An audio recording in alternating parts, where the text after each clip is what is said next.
ঘটনাটা হয়েছে কি মানে কালকে আজকে বিকাল 4টার দিকে আমরা একজন ক্লিনার স্টাফ আমাদের একটা সেন্টার আছে আগরতলার আস্তাবলের ঠিক উল্টা দিকে টেরেসা হেলথ কেয়ারের যে ক্লিনার স্টাফ আছে আমরা একটা আয়ের সেকশানে যখন ক্লিনার স্টাফ ক্লিন করতে গেল তখন পর্দাটা যখন সরাইয়া যখন জ্বালানোটা ক্লিন করতেছিল তখন দেখলো জ্বালানার যে গ্লাসগুলা ছিদ্র হয়ে রয়েছে হোল হয়ে রয়েছে এবং তাই যখন ভালো করে লক্ষ্য করলো দেখলো যে পর্দাটাও ছিঁড়ে আছে হোল আছে সেই সকালে তখন তাই একটু তত যদি বাকি সবাই স্টাফরা ডাইকা যখন আনছে ঘরের ভিতরে আমরা একটা বুলেট পাওয়া গেছে ছোট।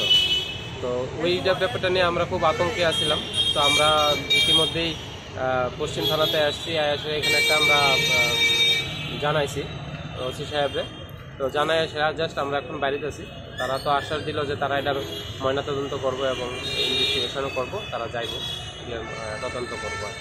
এটা তো আমরা কিছু কইতাম না, কিন্তু পুলিশরা আমরা জানাইছি পুলিশরা তদন্ত করেই সঠিক দিতে পারবো। আমরা তো এই ব্যাপারে কিছু আর মানে অভিজ্ঞতা নাই বা আমরা কারণে কোনো শত্রুদ্র আছে বলে মনে করি আমরার কোনো নাই কি পারপাসে এরকম হইলো। এরকম একটা মানে যদি রুমের মধ্যে ভাগ্য ভালো রুম খালি ছিল, যদি রুমের মধ্যে পেশেন্ট থাকতো বা আমরা স্টাফরা থাকতো তাহলে মানে খুবই অনর্থ হয়ে যেতে পারে।